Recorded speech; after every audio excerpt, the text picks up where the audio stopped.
We are live, ladies and germs, from an undisclosed location in Mexico.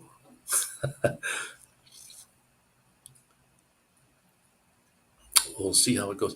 Those berries I have in the background there, I know you can't see much of them, but I'm assuming that's lychee. Could be. I saw lychee on YouTube the other day, and they look fairly fairly well the same. So I'm thinking that's what that is, lychee. And today's topic is uh, open topic. Whatever you like to talk about. Just type in your questions or your topic or whatever. We'll discuss. I am I am officially peeling. My sunburn is peeling. My skin is coming off like a lizard. We have Stream Elements. Bot is running. That takes looks like a minute and a half for that to come on.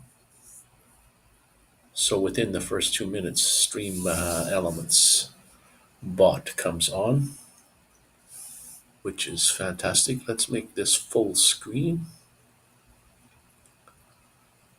Yeah, full screen. There we go. That gives me more viewing area myself. And again, I don't have the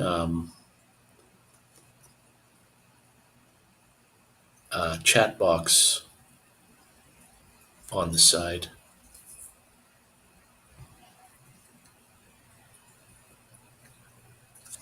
Mr. Granite Man. Oh, what do you know? What do you can't be watching on TV because it's too hard to type on the TV, I think. Must be watching on the computer or something. So I was those berries that are on the background. I think those are. I was just looking up YouTube, what the heck those berries are, and I think they're lychee berries. Let's go to layers and see if I can hide. No, that's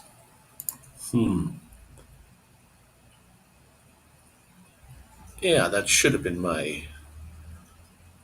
Let's go remove from scene. No, if I remove that, you are want to remove this layer. Cancel. No, I don't want to do that. Oh,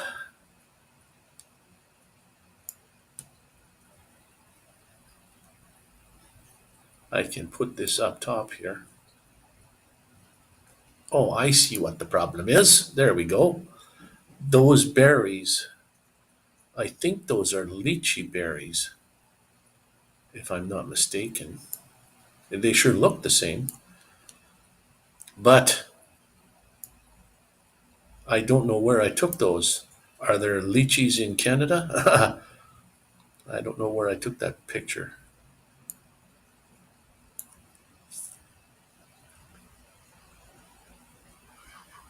Transition. Yeah, see, that's the problem. I forget that there's a transition, so I can transition over. So on PC today, okay. Yeah, I saw your pictures there of the Bull's Head place there. The water must be, is it still, what, frozen? I suppose the water would be, yeah, still frozen. There's a nice little layer of snow there, anyways. A friend of mine that follows me, Dave from Ghetto Van Adventure, he is back east in Quebec, Nova Scotia, Ontario, not Ontario, back east anyway. And he was saying that he's fed up with the winter. He says one day it's warm, the next day it's snowing, the next day it's warm again, the next day it's freezing with ice. He was walking along and on the street and it was just frozen. Like you could hear crunch, crunch, crunch, crunch. I hate that when it gets so cold and you can just hear the crunching. So I am officially peeling today. My sunburn that I had got not large, small little blisters that you get when you burn, and now they now I'm peeling. I didn't know whether I was going to come on today or not. I went to fly the big Ferris wheel again today, and did a helix around it with the mini.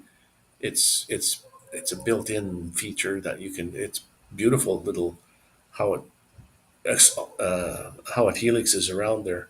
You can set the speed at which it goes, and it's pretty accurate. The only difference there is not a helix, just around, not up or down, just around it. It's a big Ferris wheel, let me tell you. It's almost like the one in, where is that, France or wherever that other big one is. I don't know which is bigger, but this one's pretty big also. You can get right up close to it without being on the property, and it's huge. I don't know. I didn't count the number of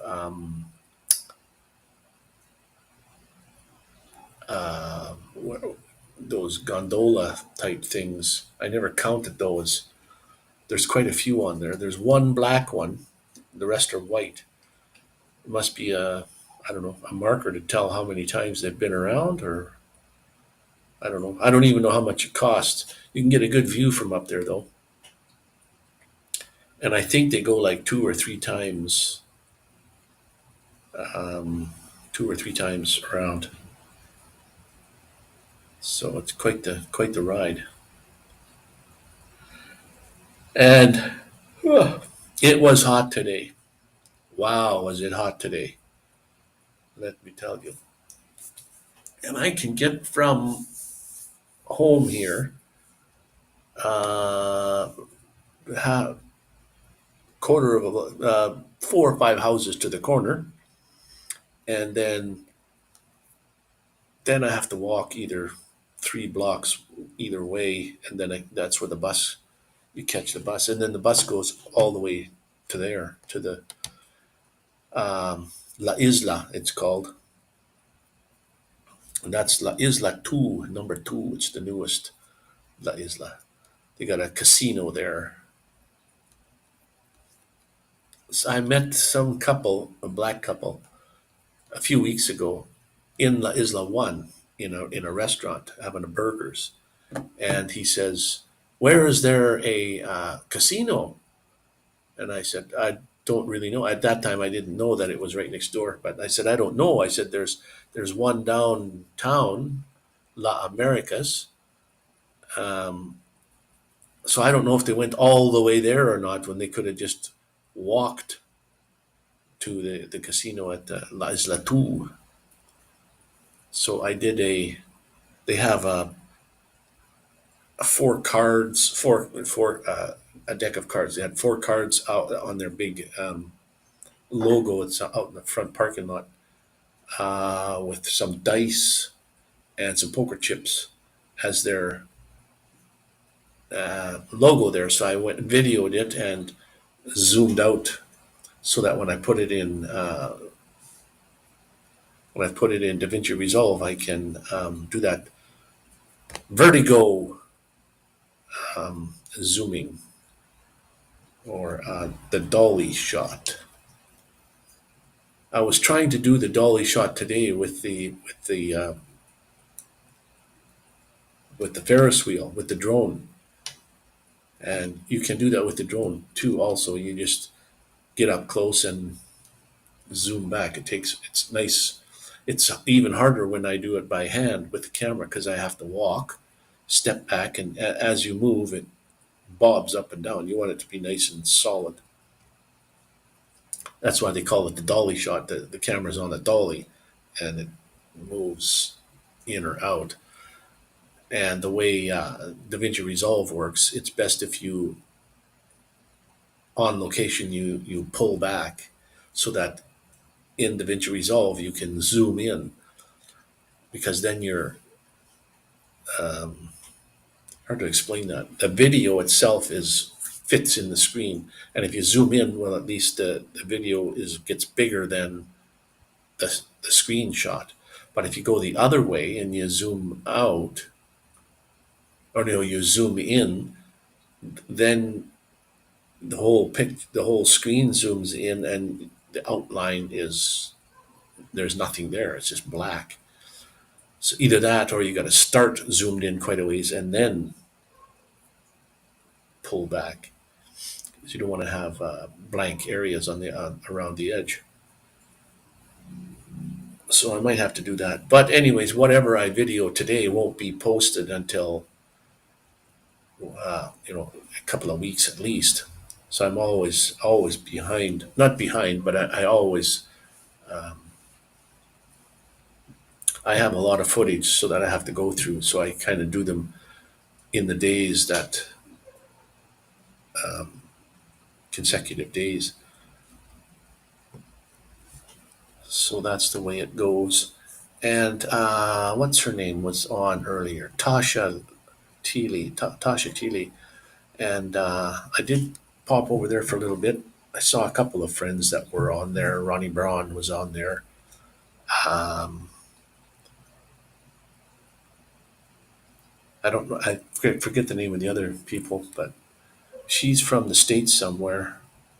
Has a van like mine, not the same bubble top like mine, but with a 360 engine in hers. So that little rubber leg, I just got the wire in there. I didn't glue anything in there. It's it's kind of good that it's just the nipple part that goes through the hole. Put a little glue on there. I don't even know how long the glue would hold that. But if you slip and you get too much glue on the rubber, well then it takes away from the dampening effect, because the rubber is stiff then. So you want to. I got that. You can get that Coca Coca or whatever it's called. It's like crazy glue, but it's got a long, really fine needle tube, like you can get there, a really fine needle and long, so you can stick it in there and just get your one drop or your one really tiny amount in there at least. And if you have to, you can always take it out. Some of those, I guess I'd have to measure and see how big the hole is. That's the whole point, is getting the nipple part through the hole. If you try to poke it through with some instrument, that's when you break off the head of it. That's where it happened to be broken. Um, so I used that nipple, that crazy glue with the long nipple thing to fix when the Mavic. What did I glue on there? There was something on the Mavic that needed to be glued, and that's what I used. And then when I was finished, like if you don't use the glue up right away, you might as well throw it away after you're finished with it, because it always dries up or something, plugs up. But so I blew through that little hose and cleared it out, made sure that there was nothing in there. But where you screw that long thing onto, you have to make sure that that's sealed pretty good. Otherwise, it just hardens up. And I did actually get to use it a second time. And then after that, it just dries up. It's a good thing it's not very expensive stuff. But here it's called Coca Loca. Coca Loca. Loca must be lock. Like, well, let me try to see what that is on my phone. I think if I do the speech,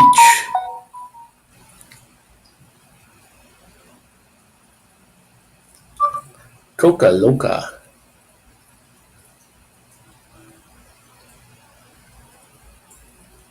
It said Toca Loca. Loca is crazy, so Coca Loca. Coca is Coke. Crazy Coke. Coca Loca. So that's, anyways, it's probably glue is the coca part is glue, and loca is crazy. Rob on the road. The heck, it must be late for you. It's tomorrow already, no? It's the 19th for you. Paul was on last night when it was pretty late here, like 10:30 here. And it was 3:30 in the morning there. See if I can put the air conditioning on.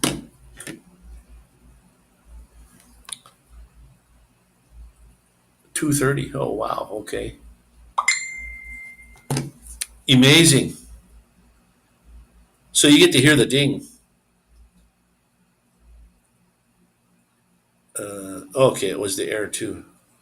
Oh, you don't, do you have the S series? Okay, anyway, the Air 2. Okay. Yeah, I'm trying to think of any drawbacks to the Mini 3. I thought that maybe size would be a drawback. I'm used to a bigger drone, but no, the size is irrelevant. I mean, I don't fly in real windy conditions with a bigger drone anyway, and the Mavic or the Mini can handle that. It's amazing. Like the whole drone is going ding ding ding ding ding ding ding, ding, but the video is rock solid, and the GPS is really pretty good. Trying to hold it where, oh, the Air 2. Okay. Uh, the GPS really tries to hold it where it's supposed to be. It's pretty good. Pretty good. Very quiet.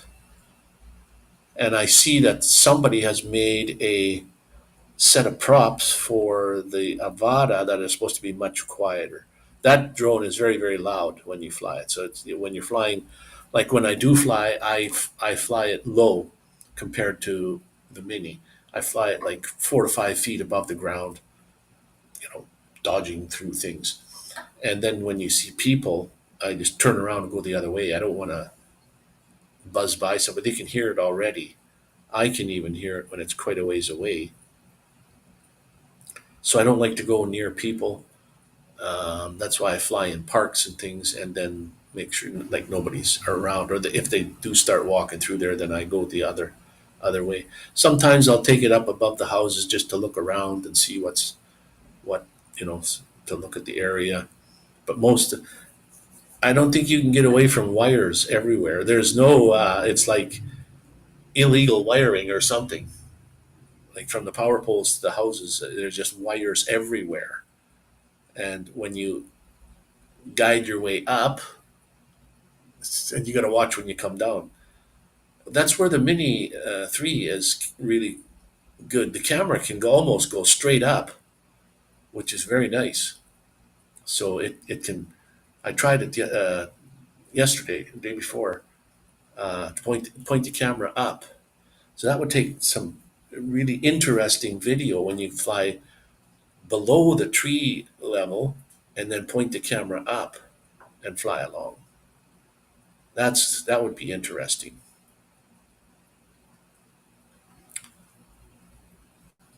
How's the back and ribs doing? You know where I broke my back, it doesn't really hurt in that area. It hurts below that area. Like I imagine that's what's traumatized is, and that's probably going to be like that for forever in that area. Like uh, when you're sitting in a chair and getting up, that's when you feel it pull there. Um, I don't think that'll ever go away. It's like just a sore back all the time. The ribs are feeling better. I don't have so much of that rib problem like I used to, although I don't know how long things should take to heal. You'd think healing should be almost complete in a few weeks. Well, it only happened, what, 3 weeks ago or so, maybe? But that it should be, or maybe, yeah, a month ago, it should be healing pretty good. And I got another week or two, and then I'm going to go for my second CT scan. I want to give it a good chance to heal the way it is, and then I'll go for my second CT scan. Um, Thanks to a lot of people there. Now I got the money saved up so that I can go. At least I know I can cover that. Whereas the first one, I had to borrow money from Benny to cover that, and wait to get my. It's like when I was a few years before I was retired. There was a saying with the old people. It, uh, they'd be out having coffee and say, "Oh, it was check day. They got their funds, their check for today from the government." So I'm in that boat too. Whereas today's, and it's always the last whatever day of the month, like the last Wednesday of the month or the last whatever day or whatever. So what's in the last week of the month anyway. And you kind of look forward to that check coming in. Pension day, yeah, right. Because I mean, you know what your income is like. It's always the same. And I got a letter. My friend that looks after my mail there in the hat, he says you have a letter, and he never opens anything until I give him permission or something. And I said, "Who is it from?" And he said, "Well, I don't know." He showed me a picture of it, and then I said, "Yeah, go ahead, open it up, see what it is." And it was from the CPP or the old age, the pension thing. That it gave me a raise, a $6 a month raise. It's like, yay! That's $6. Like, holy smokes! What is that? Two or three coffee.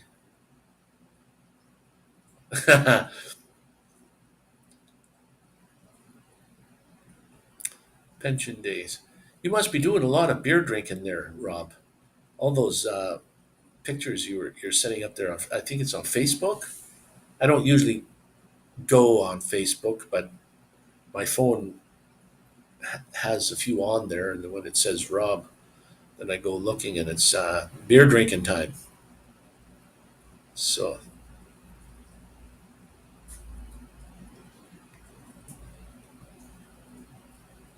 anyways, yeah, beer drinking time. Uh, Minimize the screen for a moment. Full screen, exit full screen. There we go. Let's go over and have a look at. Oh, how come my. There, we got the chat box. I post on Instagram, then it cross posts to Facebook. Don't tend to use Facebook much. Yeah, me neither. All my videos are on Facebook though, um, simply because well, you probably know when you post a video to YouTube, the minute it's finished and you say publish, it publishes it, but it also pops up another window that has all the other. Hello, Justin and Christina. How you doing there? Welcome, welcome in. It posts other media that you can post to by one click. Like I usually, it doesn't have Instagram on there, but it has Twitter. So I never ever go to Twitter, but it's just a one click thing. You click on Twitter, it puts it in there, and then you say post, and that's it. Same thing with Facebook. Facebook is another icon there that you can another media you can post to, and you click on it. It goes to Facebook right where it's supposed to put the video, and you type in whatever you want in the header and say post, and that's it. So that's my extent of going to Facebook. uh, I don't usually go to Facebook other than that. My um, my sister, on the other hand, is a Facebook person and not a YouTube person, and she's always commenting on my videos in Facebook. And I told her, I said, go to YouTube and post that comment. Don't comment on Facebook because it means absolutely nothing as far as my algorithm on YouTube goes. It doesn't do me any good whatsoever. If you want to, if she wants to try to help my situation with the YouTube, is you got to go to YouTube and do it, not to Facebook. Facebook doesn't mean anything to that algorithm. So um, let's see if I can post a couple of links, since I think I got just about everybody in here, which is nice. That should be, yes, Rob on the road, and then Justin and Christina should pop up. I think it worked before. We use YouTube, Facebook, Instagram, and Twitter. Although Twitter is automatic with our Facebook. Yeah, like I post to YouTube, of course, on my YouTube channel. But like I said, if you go to Twitter, you'll see all my videos there because that's just a one click thing, or maybe two clicks, and it posts it to Twitter. And the same thing with Facebook. Because at the end, when you upload your video to YouTube, and once you publish, it says, well, and there's a whole bunch of them. There's Twitter, YouTube, Reddit, Goo, um, a whole bunch, but no Instagram, which is weird. And probably because Instagram's owned by Facebook. Um, I don't know why, but oh, good. The link for Justin and Christina did pop up. Okay, great.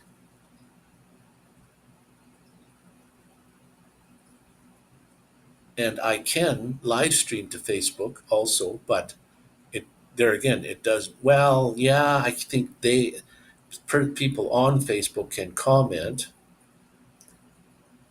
and but I can't answer the comments to Facebook. It keeps telling me that they don't I can't post to that media at the moment. But that's why I put the chat window on the right hand side of my video, of my live stream, so that Facebook people can read that then.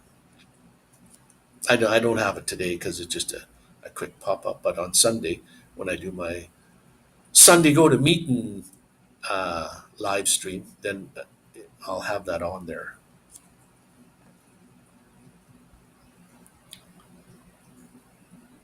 But yeah, it's automatic to Facebook. And I do have a few videos on Instagram, but there again, I have to take the time to upload them to YouTube, to Instagram. It's not just a link, you have to upload the whole video, which takes, when you're in a van and you have no Wi Fi and you're relying on like Tim Hortons Wi Fi or somebody else's Wi Fi, it's slow. It takes you like an hour to upload a 5 minute, 10-minute video, more than an hour. So here in the house here, they must have fiber optic or whatever it is, pretty fast. This is the fastest Wi-Fi I've ever seen here. And usually in Mexico, the Wi-Fi is like touch and go. But the Wi-Fi here is fantastic.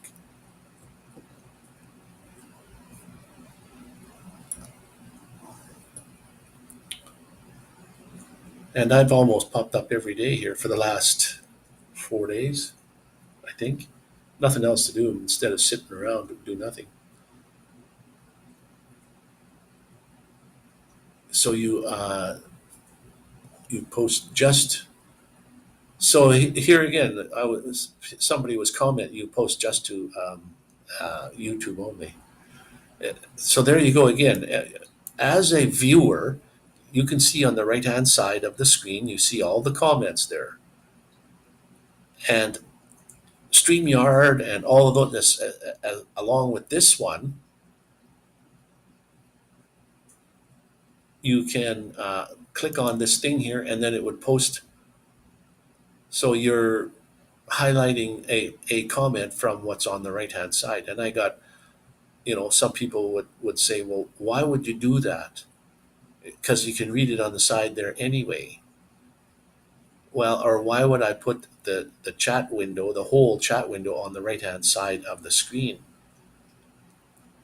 Well, there again, that's so Facebook people could read it if I'm streaming to Facebook. And then when you edit a live, if you want to take out the first second of your video for some reason, or your live, or the last few seconds of your live, it turns it into a video and not a live thing anymore.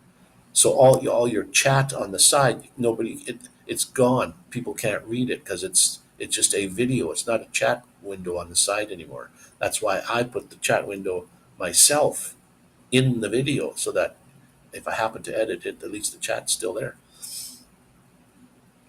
Well, it's always nice to see you as well, my family, brother and sister there. Nice to see you again. And going in the next week or two, closer to the end of the month, to do another CT scan, and then I'll make another updated video on what's going on with my back. And I just didn't want to, like that video that I made where I was saying I fell and broke my back, and uh, I kind of broke down there, and that wasn't on purpose. That just came out of the blue, and then I had friends, send me a few dollars to help with the payments and stuff. And I don't want it to seem like, oh yeah, so you fall, you trip and fall and slip, and who knows, did you really break your back? Is it just uh, a gimmick thing or a scam? Or um, somebody was saying about a GoFundMe page, and I said, well, no, um, that's not my intention. So I want to make another video after my back gets a chance to heal a bit better and to see what's really going on. And like I said, the funds that I did happen to get covers the next CT scan, so that's great. It will that helps a lot, and then I can go and check it out, see what's going on, and then make another video on appreciation for everyone's help and their concerns. Uh, I mean, a lot of people didn't help like dollar wise, but they're concerned, and they were saying like, how is your back and this and that, and like it makes you feel kind of wonderful that people actually well, there must have been thinking of you. So that's great. Makes a guy feel really really good. Makes you feel all fuzzy and warm inside. The reason I got my head there and not the rest of me, because I'm shirtless again today, and Rob was always giving me heck for, you're shirtless again. Well, the only time I wear my shirt is when I go outside.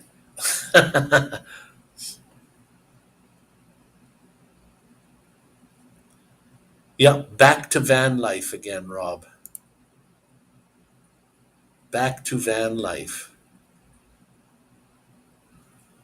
I know, and the closer it gets to the time that you got to go back, it seems to go faster. Like when I first got here, I thought, wow, 6 months, that's a long time, really. And 3 months went by, and I thought, holy, not that it went fast. I thought, wow, it feels like a long time. And now that there's only 2.5 months left, or 2 months, it seems like, holy smokes, I'll be on the plane before you know it. And then it's right back into the van. And this is my dilemma. I liked it here so much this winter. Um, what am I going to do next winter? I might not go to Mexico, but I have friends that live in Turkey. But if I do happen to go to Mexico because it's close, I guess, not here anyway, like go to a different city, someplace. The only problem I have is because I'm not working, I have a very, very limited income, like so limited that some people can't fathom. Well, how can the heck can you live? Like, how do you pay rent and own a vehicle and take medication and uh, food and clothes and whatever have you? How can you afford it all? Well, you can't. That's the thing. Unless you have a lot of money saved up, or you have some sort of like you were in the war or something, and you got security that way. But if I go back to Canada now and spend the summer there, I either got to go to Vancouver with my van for the winter again, because I couldn't survive the winter in Medicine Hat in the van. There's no way. Um, do I get a place to rent? Do I rent out a place? And if I do rent someplace for the winter, well, then I'm sort of stuck there. I just don't like the idea of that. So next year, I go back in the vans in the summer and have to decide before the fall whether I'm going to rent. And if I do rent a place, then I can't afford to go anywhere for the winter. I can't afford to come to Mexico or Turkey for the winter, although Turkey is another cheap place, nice, warm. Have friends that live there, relatives actually that live there. So it's a big decision on what the heck I'm going to do. Uh, if you end up in Turkey, you're only 2 hour flight from me. Oh, really? I just got to make sure I get to keep my. What do they do there? Uh, your your they drug you and then they take out one of your organs. Your make sure you keep your.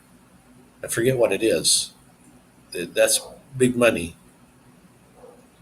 So just stay safe that way. And the dentist's office there are the same cost as here in Mexico. They're the same. Cost of living is probably the same. And like I said, I have friends that live there. They could scout something out for me. And if I don't rent a place in Canada, well, then I can afford to probably stay there as long as it's cheap, like here. Um, but to have a place to rent in Canada and not be there, you're paying, I don't know, $1,000 a month or more to rent a shack. Um, that takes up all my money already. So I'll have nothing to. It's not that the flight you can is you can pick and choose when you're going to go, and you can pick days and stuff. Your flight can be fairly cheap. Like this time, both ways, here and back, I got to stay in like first class for the cheaper price as second class flight. Like you get a nice meal, you get a bigger seat area. It's like I've never flown like in first class before, and it's simply amazing uh, the difference. And all it is dividing you from the back is a curtain. I mean, it's in the same airplane. Although this one was when I came here was a bigger aircraft. It wasn't I forget what number it was. It's 737, but it was a bigger aircraft. And this time, even in the other ones, they had like TV screen in the seat in front of you. Although some of them don't have, you have to plug into Wi-Fi and watch a movie on your phone. My first experience coming to Cancun was the airplanes had screens in the seat in front of you, so you could watch a movie or because you could watch a couple of movies. It's a 5 hour flight nonstop from here to there, and the same thing back. I could pick a stop. It's a little cheaper again if your flight stops somewhere and you have a little bit of a layover and then you carry on. Those are a little bit cheaper too. But anyway, I just picked a straight flight from Calgary to here and then back again and be a straight flight from here to back to Calgary. Keep your not your pancreas, but your kidneys or something. I think you got two of those. They drug you or somehow, and they cut you open, take your one kidney, and then sew you up, and then you wake up in the morning and you only got you find, oh, I got stitches somewhere for some reason. You're minus an organ, and then they sell it on the market. I think Turkey was one of those places that do that. It all depends on how much money you can make for those things.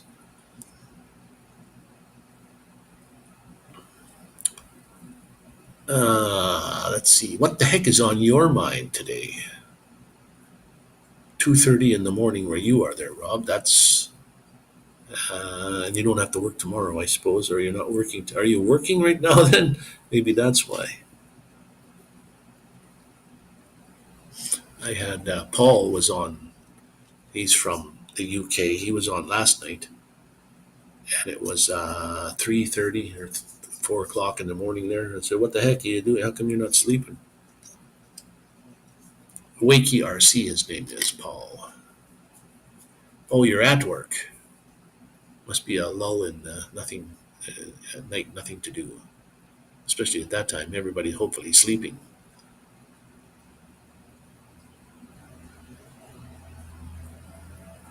Yeah, cool. What do you know? The dogs are quiet tonight. There's one dog not down at the far end there. He'll make three barks, bark, bark, bark 3 times, and then he'll be quiet for a second, and then three, and then quiet, three.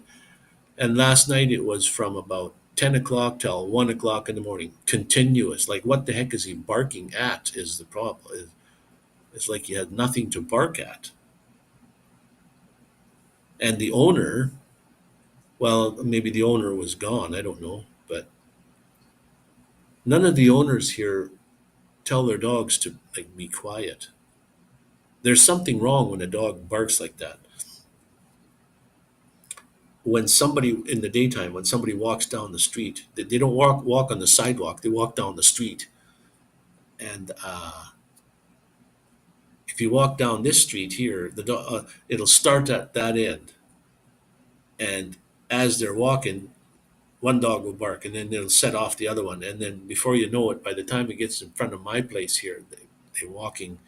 By the time they get in front of my place, there must be, I don't know, 6 or 7 dogs that are barking continuously.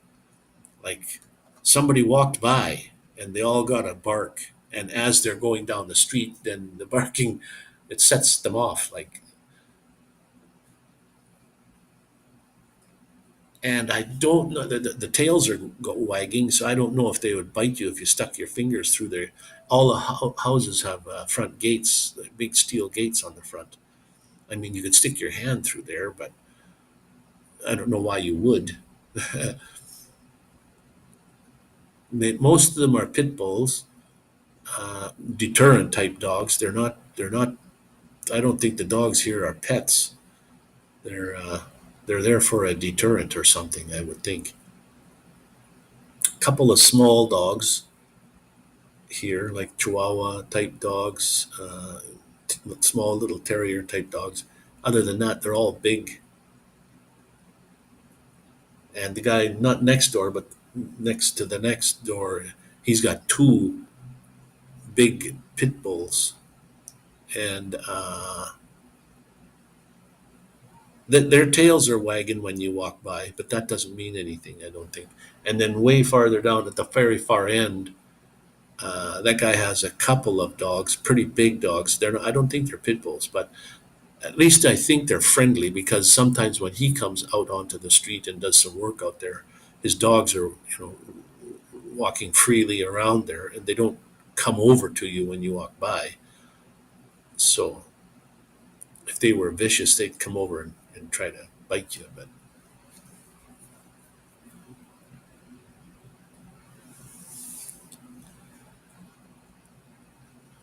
yeah, I don't know what it is about my back. Whether that's supposed to that feeling I have is supposed to go away, or does that going to be like that forever, for good?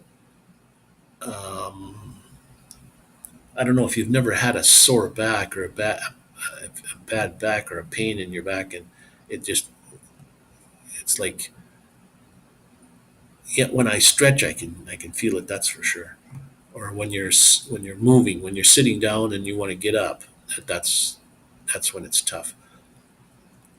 So when you do the exercises, that I don't know if that's helping or not, but you keep doing those. Make sure that everything's kind of working the best you can.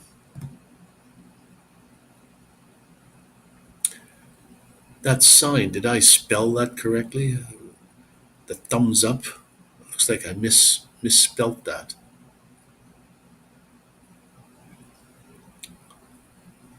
and it only comes on once every 60 seconds or every 90 seconds or so. So it doesn't pop up there all the time.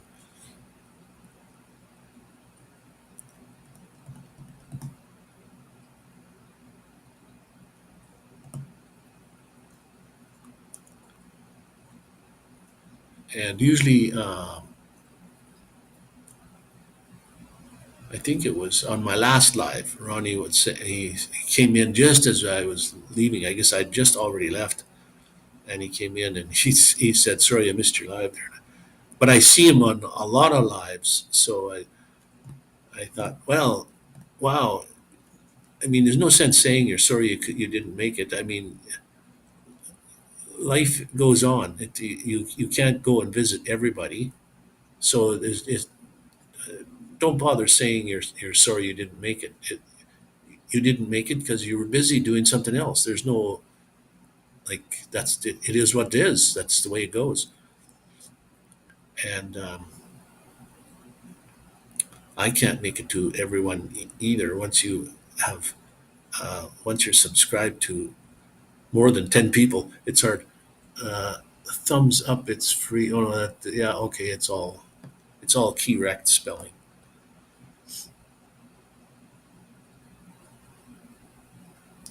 Yeah. Or when you are typing something in and you misspell a word, and then you hit enter, it goes on the screen, and then the next line comes up and you correct that one spelling mistake. Well, I know what you typed in the first place, even with the misspelled word. Like, you had fat fingers at that particular word, or you just, I mean, I know you know the spelling should be. Um, so I don't know, it's no sense correcting it.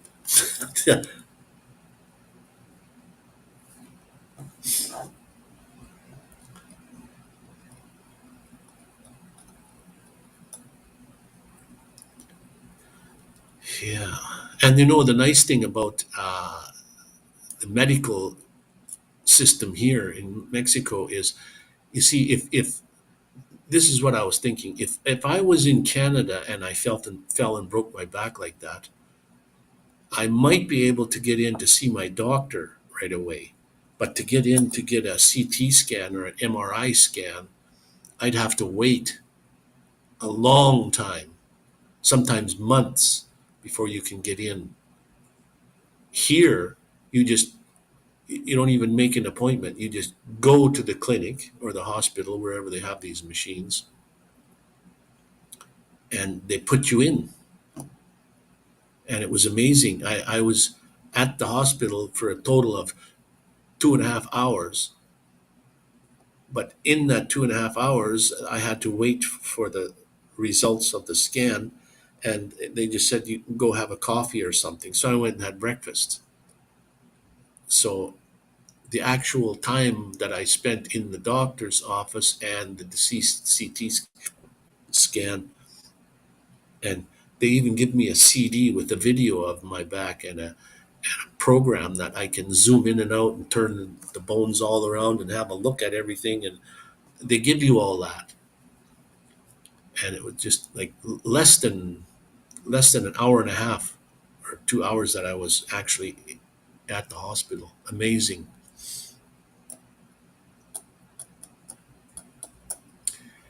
Yeah, and you see, I had herniated disc twice operated on, and there again, you're in pain. Herniated disc is no fun. You got your pain down your leg all the time, sciatica.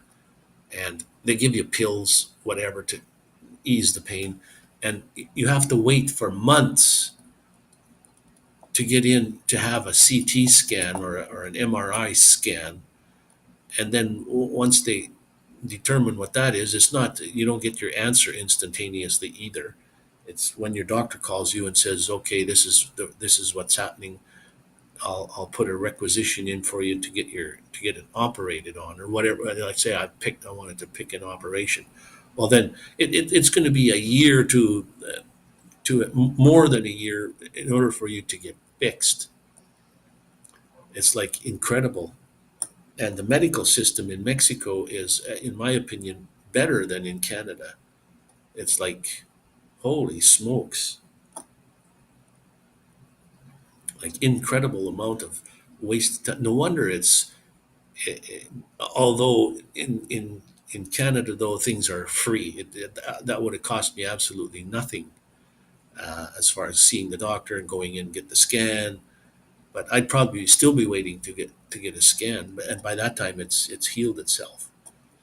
Um, because there's nothing you can do. Like a broken arm, be different. You can't be months and months with a broken arm in order for them to. But just to get that scan, like would have been weeks, months before I could even get in.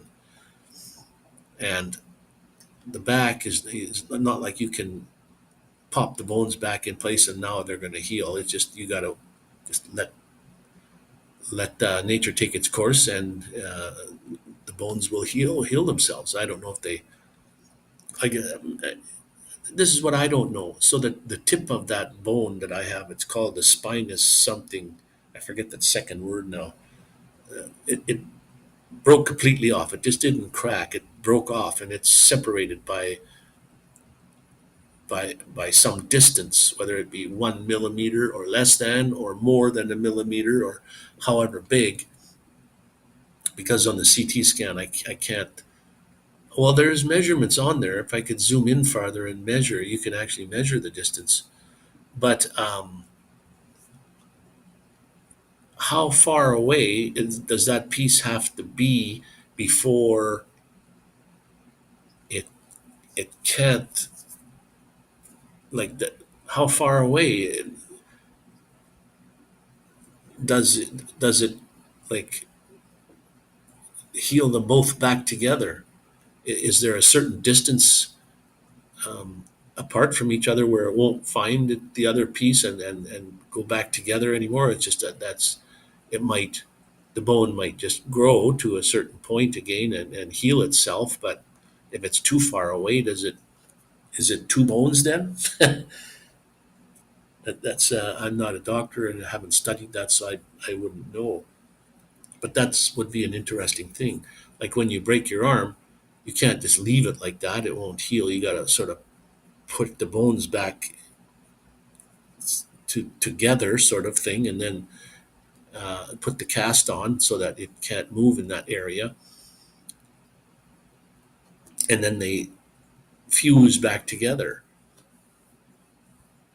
But if you have any kind of distance between there, how far is too far before they can't find each other anymore, and it just that's the end of the bone, and you have a crack there. I guess it all depends on where it is. Your arms and your legs and stuff, that would be, with the cast on, you put it back so that they're sort of touching each other again. But bones that you can't, like your ribs or something, you this cracked rib would be. I've never had a cracked rib or a broken rib, but that must be painful because my ribs took a beating this time around. Just the trauma of hitting the ground that hard, like that, straight on my back on that raised piece there, right on the cement. Every time I think about where I fell there, my teeth chatter. Like, wow, and it just happened so fast, like bang, and I could hear the cracks, and oh yeah, yeah, man, drives a shiver up my spine every time I think about it. And then I go on YouTube and look and see that how many how many people can't walk anymore. They have to learn to walk after that. with the same injury. Spinous. What the heck was the name of that bone? Spinous continuous? No, spinous something. That's the name of that pointy bone. It's not the vertebrae itself. It's a good thing. You're like this distance here. This distance here is how far inside your back is where your vertebrae is. The width of your hand. That's where your vertebrae is inside. So your vertebrae is in there, and then they got the two bones that stick out the side and the one out the center. And the one in the center is the very end of it is lots of blood vessels there and lots of sensitivity receptors or whatever they're called right there. Now that's what broke off is the tip. A few millimeters of that tip broke completely off. So that's an important. The tip of it is the most important part. So I'm hoping that most of the pain will go away. It just must take a little longer. Although I know your body can heal really fast. It's simply an amazing machine on how fast your body can heal itself. Well, you cut yourself, and how long does it take before you it's fixed, it's healed? Not very long. Cut your finger right off is a different story. Anyway, we have to change the subject to something completely different. They have a where is that biggest Ferris wheel in the world? There, that is that France or someplace where that great big Ferris wheel is. There's one in Cancun like that. I don't know if it's bigger or smaller or whatever, but it's huge. I don't know what it costs to go to have a. It's not like a ride. It's you go up in it to have a view of the city. And I took my drone there today and flew like not a helix, but flew around it and took some video of it. It's quite a, and I got to go like right up to it, like and still on public property, not on private property. But it was in Dubai. Oh, I thought it was in there was one in France or something too in Dubai. Okay, 260 meters tall. I guess I could look up how tall the one in Cancun here is, but it's pretty high too. It's pretty big. But when you're up that close to it, you see all the size of the the motors that drive this thing and the size of the piping that makes this the spokes and things. It's all very very big, and the gondolas on it can handle I don't know 3 6 people maybe in each one. I don't know how many gondola things are on there, but there's quite a few. So these big motors, they turn this thing, big rubber wheels that turn, and then the like that's where it's not in the center of the thing that turns it. It's on the on the outside part where the rubber wheels are on the bottom. Uh, Two, four, six, eight of these wheels, and they turn this thing around. The center spoke is just a pivot point, but pretty big indeed. And I got to be like less than 50 feet away from this thing with the drone on a like a public property. Very, very, very close to the lagoon, the lagoon,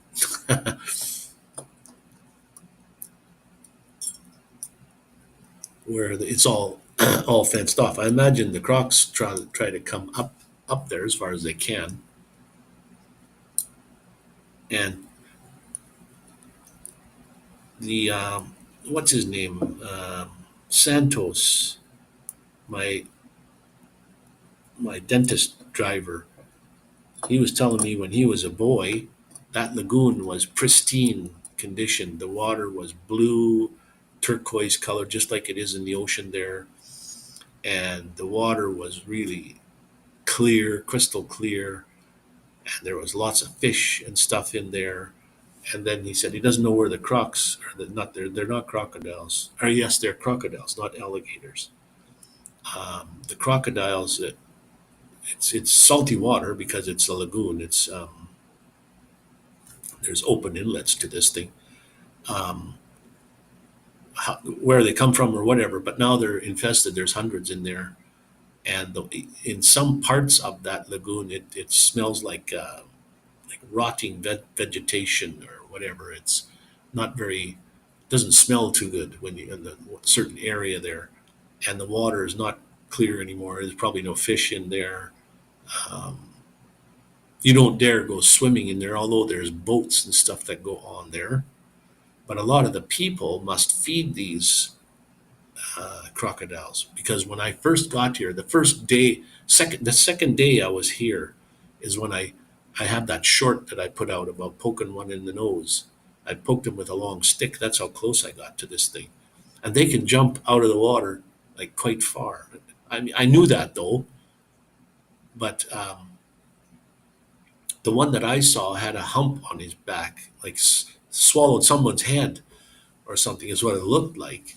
But he was quite a ways away from me, and I found a rotting coconut shell, and so I just grabbed it. I just threw it out into the water, and he was hundreds of meters away, and he must have felt this or heard this or whatever, however they know.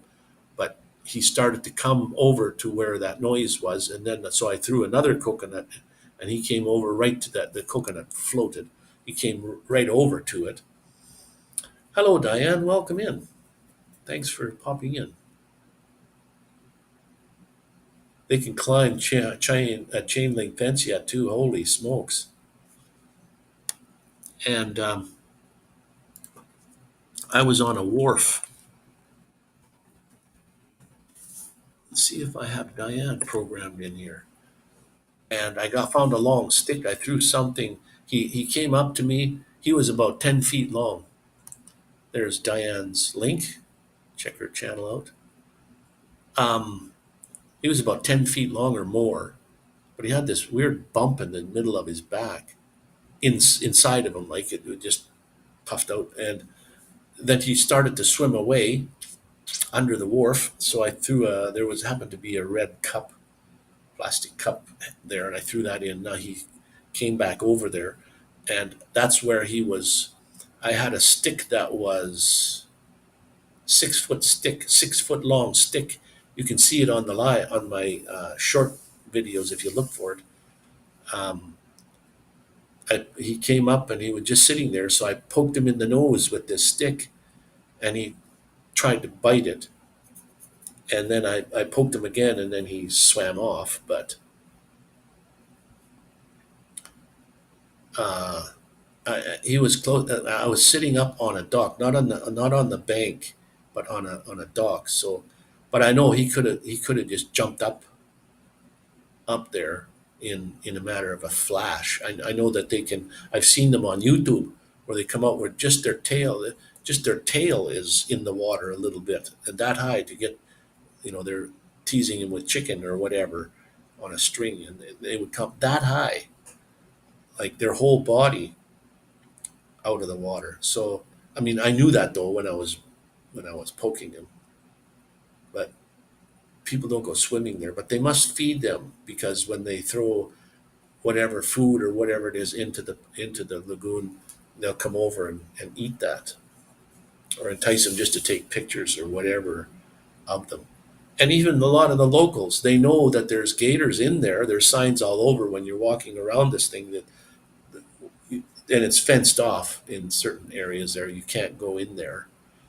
And in certain areas, again, it's just there's a wharf there, like at La Isla. The restaurant is right there, and then there's a wharf 20-foot wharf, and then there's boats, and that's the lagoon. Like somebody come along and push you in there, and it's pretty high. You couldn't just crawl back out of there real quick. If a croc is just right there, he got you. So, and they go boating and sea-dooing and stuff on there in the lagoon, but it seems to be not very good water, if you ask me.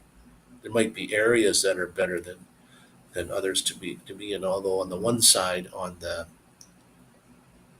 hotel zone, on the hotel zone is called a seven because it looks like a seven. There's across the top and then down the one side, which is the hotel strip, and then across the top is hotels too, but not it's not called the hotel zone there. But across the top, the lagoon there is not very good. It smells really bad there, like rotted debris or something. They throw fruit food in, entice them to get near, and then act surprised when they bite someone.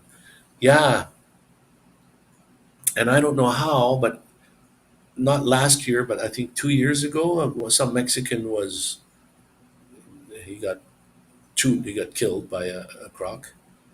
Like, how can you? What was he drinking and then fell in there, or did he go for a swim? Like they know they're in there, although even the locals have never. Some of the locals, not all of them, but some of the locals have never even seen a crocodile. They know they're in there, but they've never seen one. So when I posted that video with the poking him in the nose, they thought, "Holy smokes, they are there! They're there! Look at how big they are! Holy!" That's the second one I've seen. I seen one like 10 years ago when I was here. He was out a ways on a like a sidewalk, but it's fenced off, so you can't walk out there. But he's sitting out on the sidewalk there, sunning himself. They have a lot of iguanas here.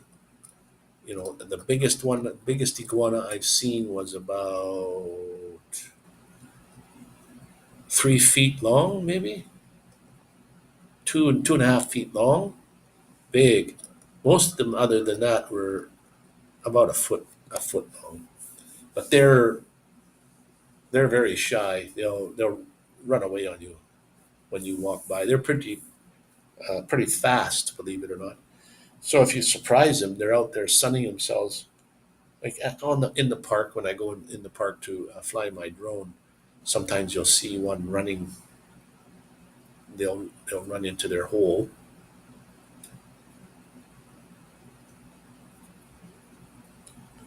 I'm at the fun stage of sun tanning and burning where you peel.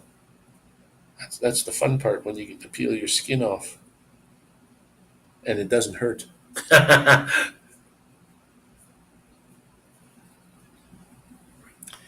Yeah, the iguanas that you get as pets will climb on you, and they're friendly and much more colorful. The ones here aren't very colorful at all. They're like a very dull gray and black. Although I did see one that was really green, beautiful green, and half a tail.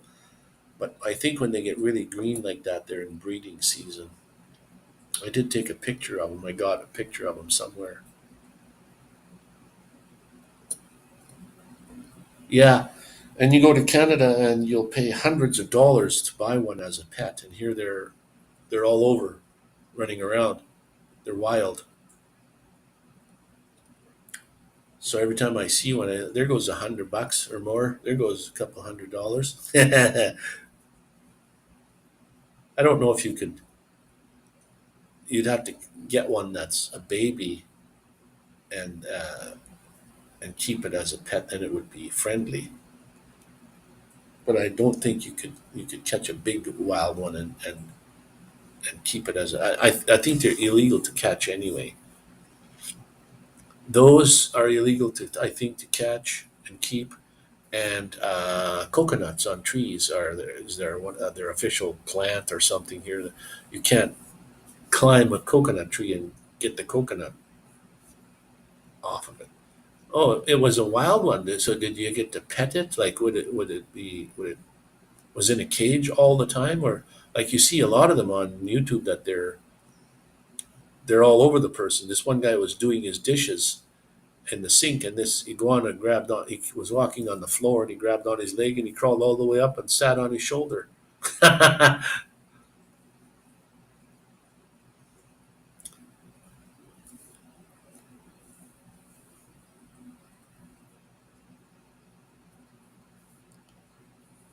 Yeah, we're starting to peel pretty good. This is when I should be getting back out into the sun. Yours was a wild one. The wild one. I guess I can turn that off, turn the air conditioning off for a little while.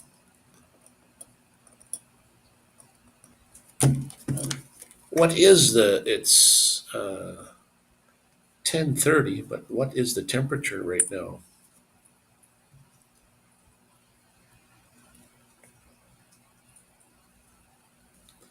That doesn't tell me.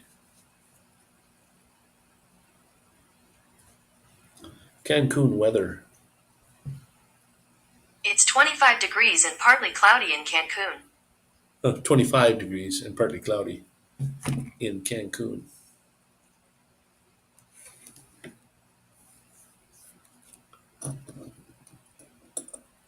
It was a baby when I caught it. He was very loving and sat on my shoulders when I rode my bike. Oh, really? I know when you have them as pets, they're friendly, and but I mean they don't have sharp teeth. But do they bite?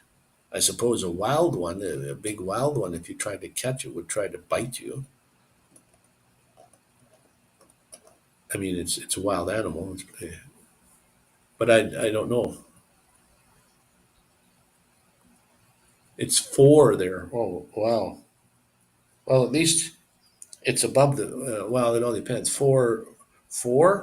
Is that Fahrenheit? Because if it's Celsius, you're good. You're above. Four and four is 8, 30, 38, 38 degrees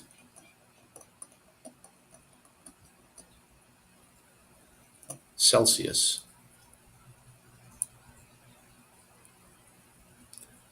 4 degrees Celsius. Well, at least it's warm. So, what the heck do those things eat, though? What do you feed them? Fruit, um, vegetables,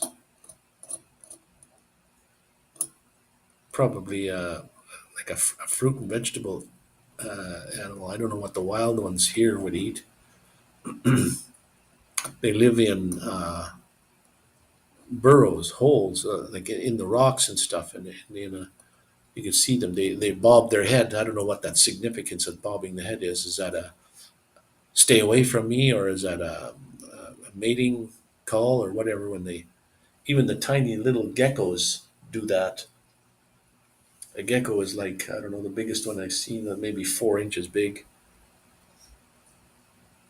They'll they're so tiny. They'll run on the fence over here, and there's no other ones you can see around, and they're sitting there bobbing their head. So it's probably they're looking for someone else, some other one.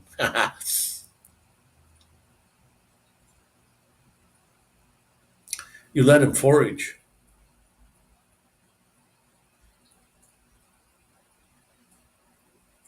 Finely diced vegetables. Okay, yeah, that's what I thought. They're like a vegetarian type vegetables and like fruit, apples and watermelon and everything like that. Probably eat.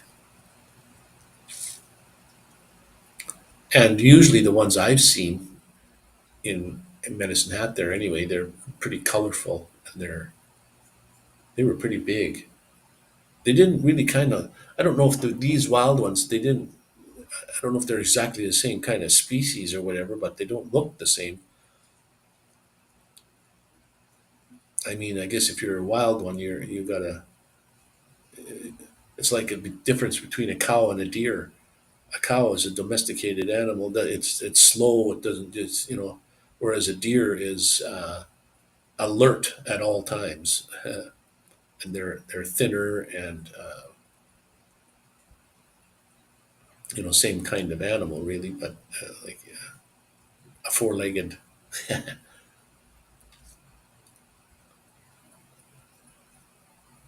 Oh, I've been on for an hour and 15 minutes already. Man, the time goes fast. Unbelievable.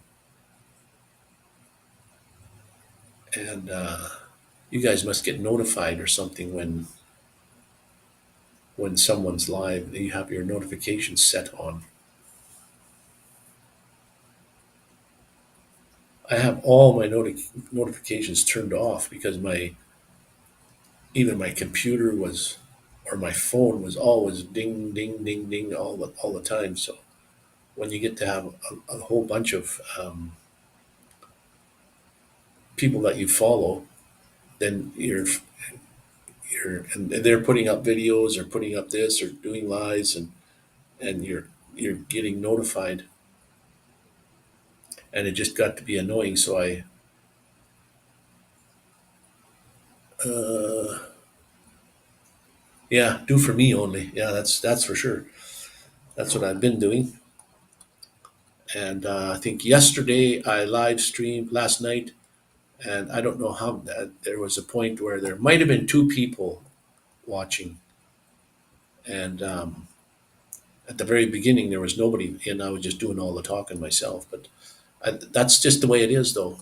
Once you learn when you go live, and if sometimes you go live and there's nobody pops in, and it's like, oh, okay, so you just chat.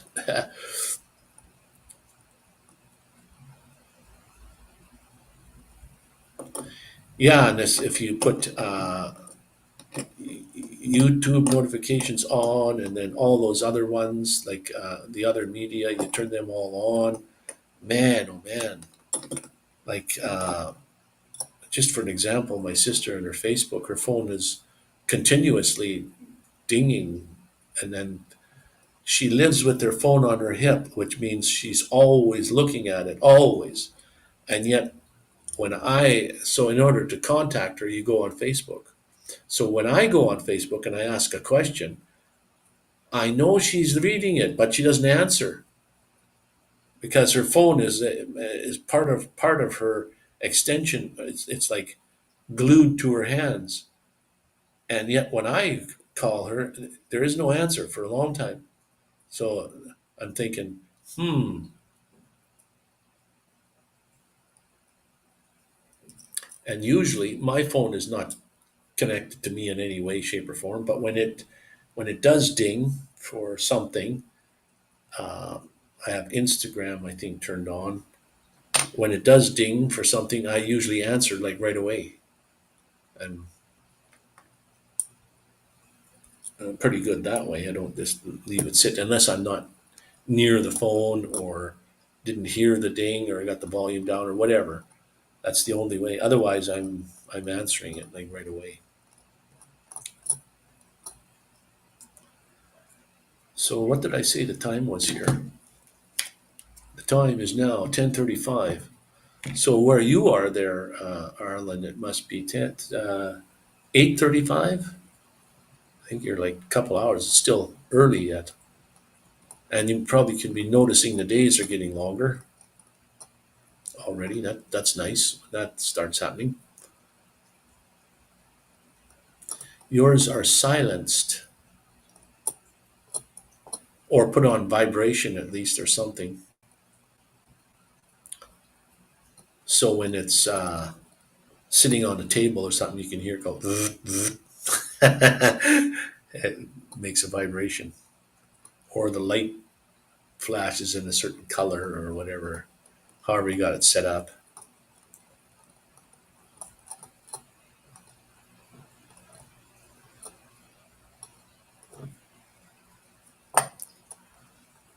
I'll tell you the Mini 3 and those batteries have got such a long flight time It's it's like almost in some ways it's almost like too long if you want to get the battery to, like today when I flew there and I'm flying around that Ferris wheel and then flying a little bit this way and that way and searching out this way.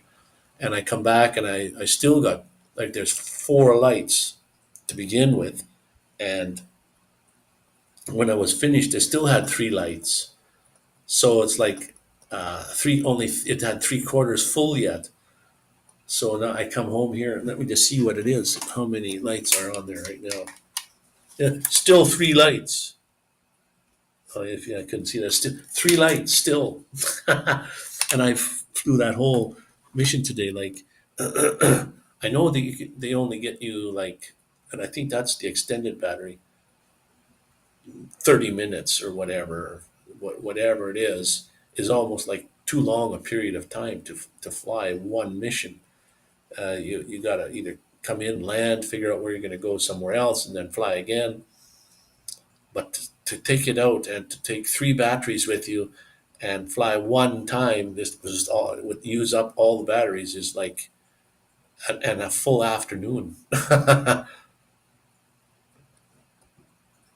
Amazing amount of time. And supposedly the Mini 3 Pro, when you hold it in your hand, you you got it's on a timer, like you only got a few seconds, but you can throw it in the air and it'll fly. It won't just come down and land. One guy he kind of held it up and jerked it up and down and then it took off, and I tried that and it doesn't work.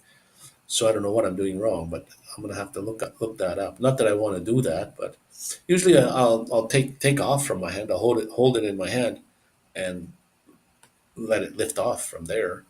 Or when I come in for a landing, because it's pretty close to the ground, there are legs you can buy for it that get it up off the ground a little bit. And this drone doesn't fly like this flat; it flies like that at quite an angle.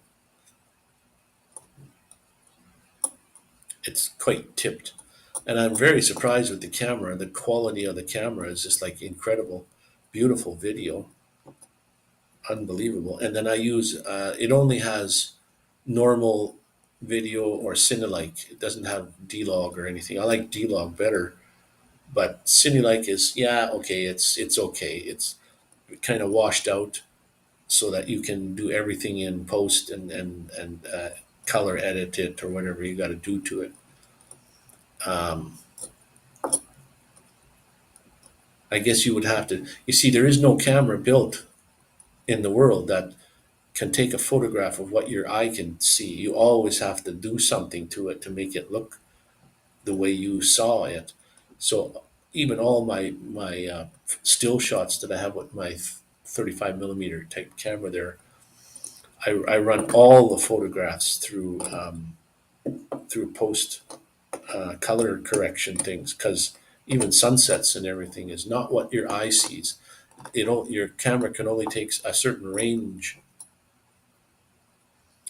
You can either wash out the highlights or wash out the shadows.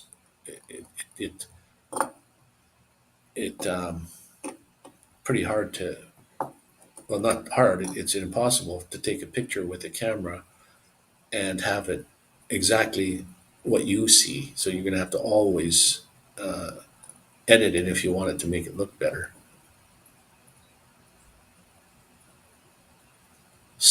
Steve from Desert Adventures in Arizona does beautiful drone work.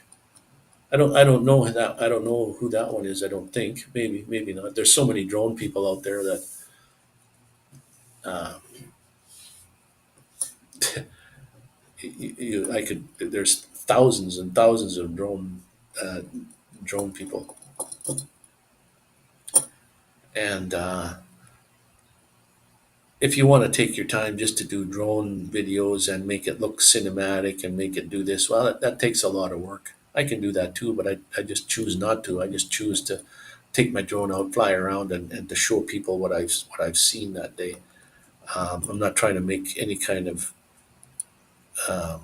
kind of video, cinematic type video with it at all. That really wasn't my intention. Although Kenny from I forget what the name of his production is. He's some sort of drone production thing. He does beautiful work with his drones. That's one that I kind of follow. Kenny, he's really good. Um, I don't know if he makes any money from that from doing that. He must, but that's he's a Canadian. And there's another Canadian guy that I kind of follow that does really good drone work. So there's all those people out there that do good drone work. I don't really have to do that much. Steve from Desert Adventures. No, I don't know him. From Arizona, though. Oh, wow. Cool. Yeah. Might have to check that out and see how his footage is. And then Diane, you must know Ray from Rocks, something Rocks. Used to be a good friend of mine. He does pretty good drone footage too.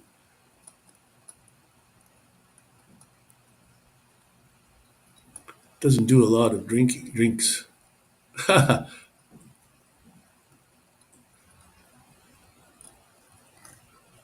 Local landmarks, yeah, that's nice when you can do local landmarks and things. I try to do that when I'm back in Alberta. Um, there's a lot of history there. If you just got to study it, of course. I mean, even if you live there, you don't know all the history. Van Life Rocks, yeah, there you go. That's the name. Ray, he does some pretty good drone video stuff.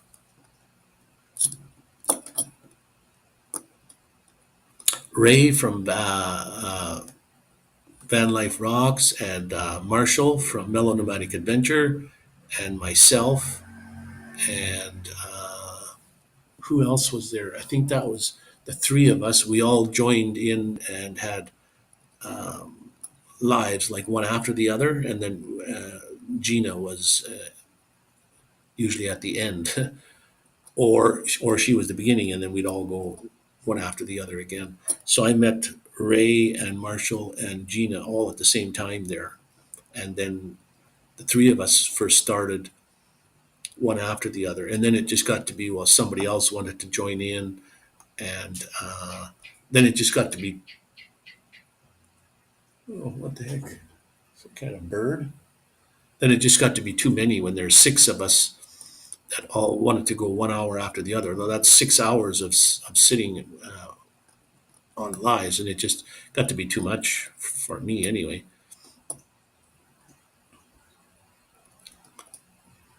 I couldn't sit there for the full 6 hours. So I was most of the time I was the first one.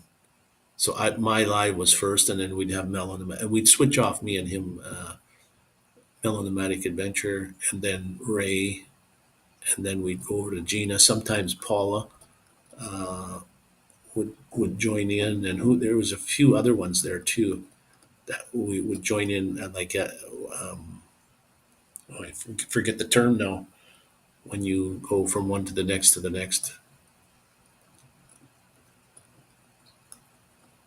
But that's where that was more than a year, almost 2 years ago when we first started that.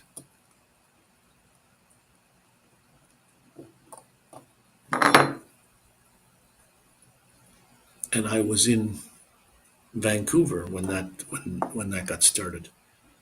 I don't know how I met Marshall, but he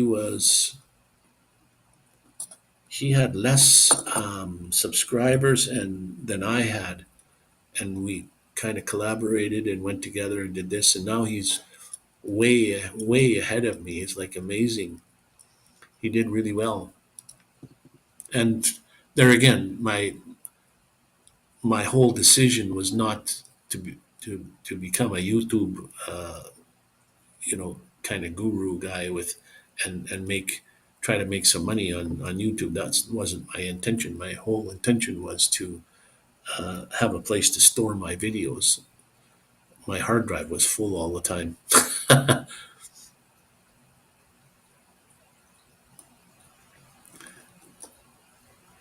Yeah, no mock experience or no mock was one.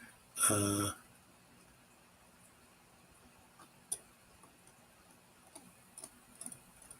yeah, Ray and Gina. Well, Gina's always been consistent. She's always had her for a long time. I've known her for a long time. She's the same all the time, which is that's nice.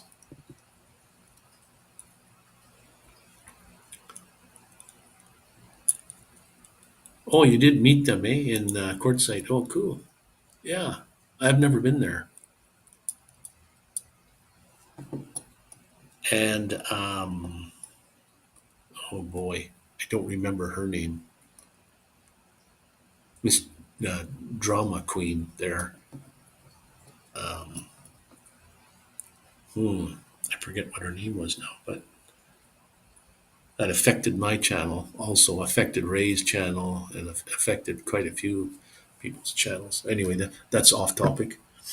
Yeah, Nomak was on Tuesday afternoons and Saturday mornings. He only does occasional pop ups now.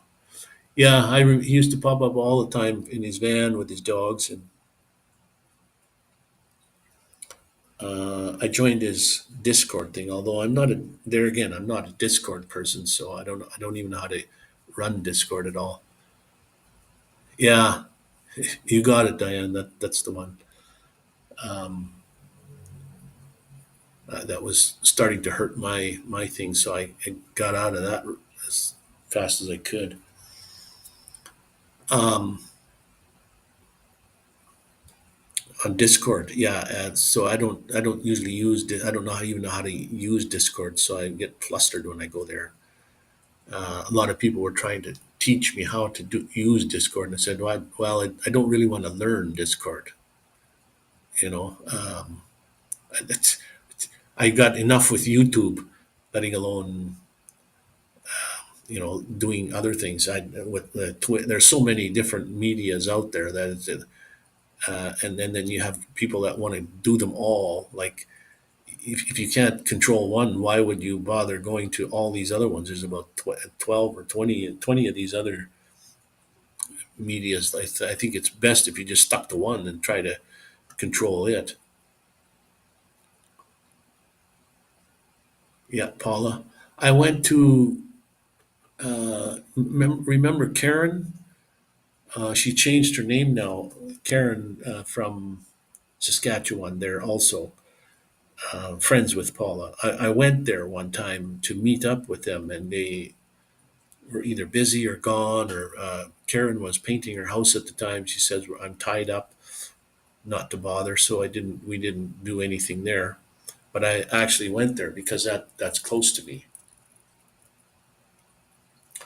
and I went to uh, Moose Jaw to meet. Her name is Colette, a subscriber, and I met her in Moose Jaw, and then I went to further into Saskatchewan, where Paula is and where Karen lives. But like I said, they were busy, and then Paula, I think, had a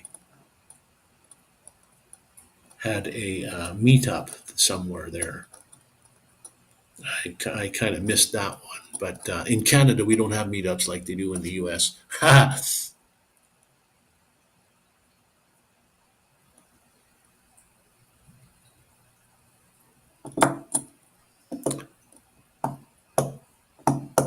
No, I suppose not. I didn't like that.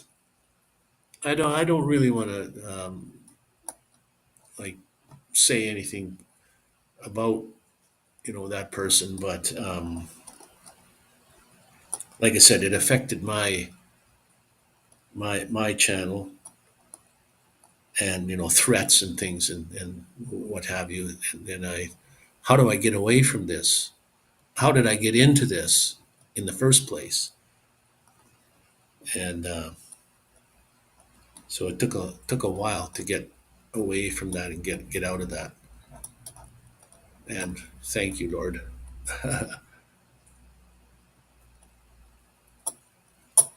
And one is planned in Ontario sometime this year. In Ontario, oh, well, hopefully it's in the summertime. Maybe I can make it. You see, I've been across Canada twice, and I'd like to go again because it's nice when you can go and see your own country. I mean, yeah, you can drive all over the U.S. all year round. You can go in the south when it's winter, and then in the north when it's summer. Make big circle all around the whole thing, or whatever you want to do. All these places to see and places to go. But in Canada, you're only like on highway number one is all the way across Canada, but it's just like very close to the border, the US border. And unless you want to visit the northern parts of Canada, well, then you're down Highway 1 and then you shoot up to wherever you want to go. And then you go down to Highway 1 again. And then that's the way it is. There is no, it's just the way it's formed, the way the highways work.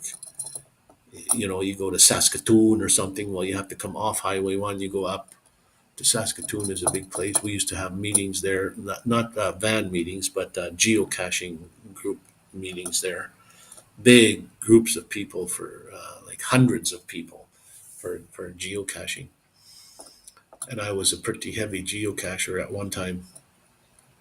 And we'd have meetups all the time, even in our own city. We used to put one on every summer, end of August. We'd be the host, and hundreds of people would come in the end of August and do their geocaching deal. There's a big van life meetup each year in September in Quebec called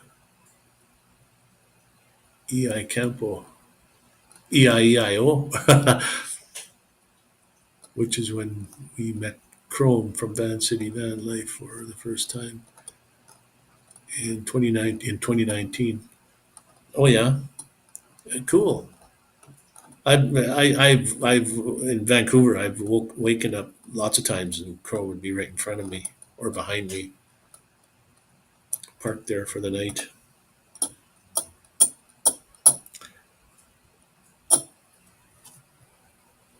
I just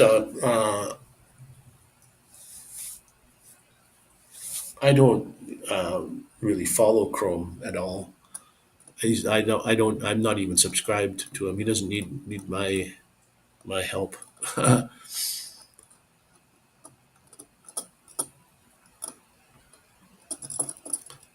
But most of the time he's over on the island. That's where he has his garage and his stuff over there mostly. There was a lot of like Just Incredible TV. I don't know if you guys know him or Justin, if you know him. He kind of quit. His mother passed away, and then he purchased some property on some island out, um, not Vancouver Island, but a island out in off of Vancouver there, and that's where he spends most of his time now. But they had a big meetups there every year, which he was the host of. CamperCon.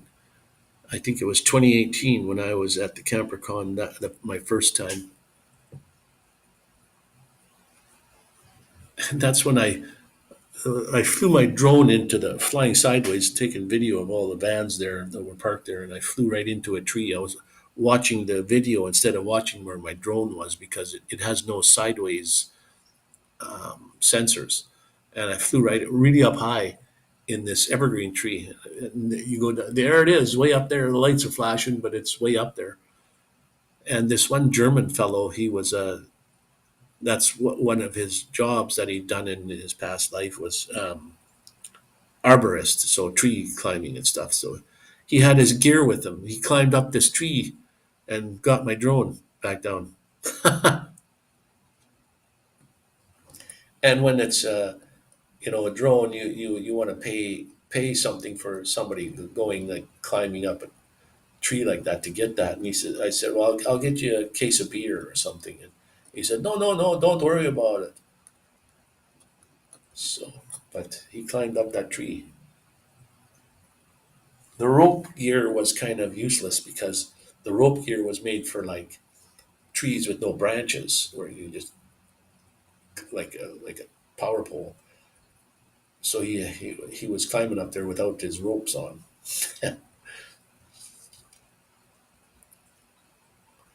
You have interacted with Just Incredible both on Instagram and YouTube.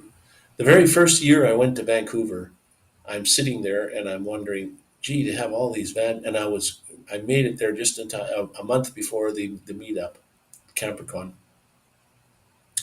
and I tried to get a hold of a few people like Justin or Chrome, uh, and a couple of other van dwellers that were pretty well known, but nobody answered me at all.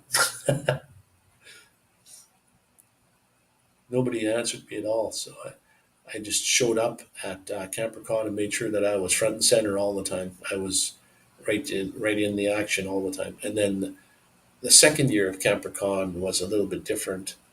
It was the same people, uh, just incredible. But I think that was his last one. Then after that, he didn't do that anymore.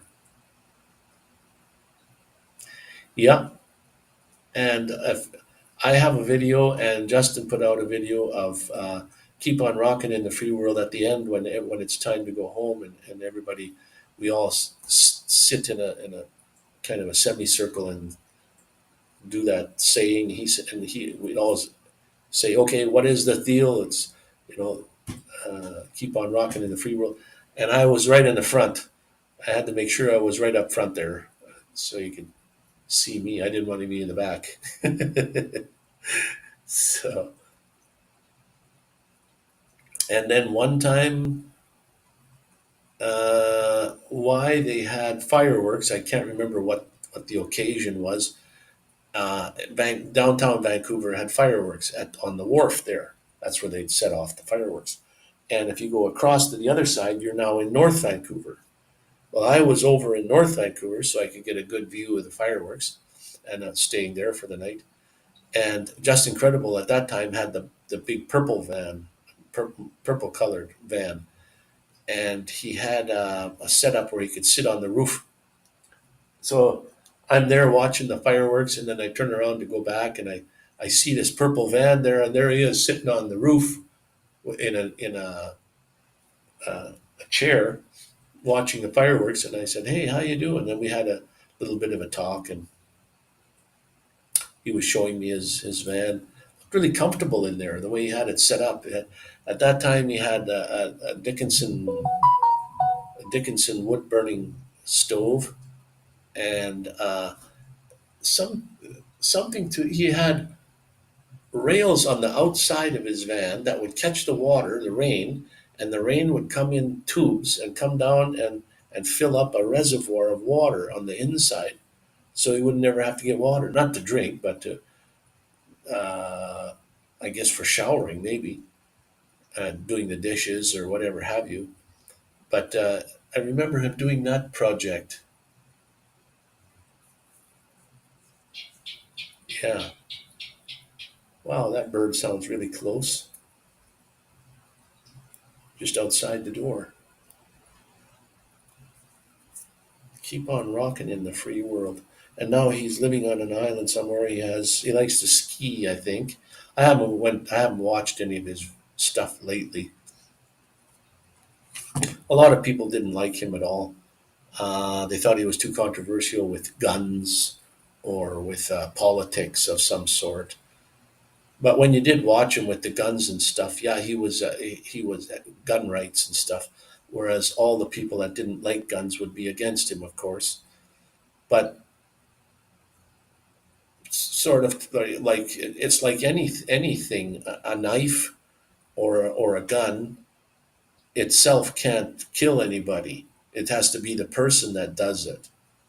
So he had one video where he had a gun laying on his bed, and he said, "Okay, gun, get up and shoot somebody." Like he was trying to make tell you that it's not the gun's fault. It's the person that's behind the gun that does it. So, or the knife. If people can kill you in any way. All right, Diane. Thank you for coming in, sister. Love you, and stay awesome. And we'll hopefully catch you on the next one. Tomorrow is my actual real live, the one I do every Sunday at noon. And I've been doing a lot of pop ups just because I'm sitting here twiddling my thumbs, and I might as well have a live. And I got to go in. Well, it's one. I've been on for an hour and 45 minutes, and I only get 2 hours uh, of time, free time that I can use this.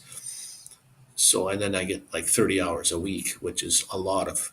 But if you pop up for 2 hours every day, you can only do that for 15 days, and then you got your 30 hours. But I don't do it that much. But thank you, Diane, for coming in, spending the time, taking the time out of your day, and stay awesome, stay nomadic outlaw. And I think what I'm going to do is end this myself. Let you all get to bed or do whatever you got to do before you do go to bed. I have to take my medication for the night and brush my teeth and what have you. Settle in for the night myself here. So, anyways, if nobody's told you today that they loved you, let me be the first. I love each and every one of you.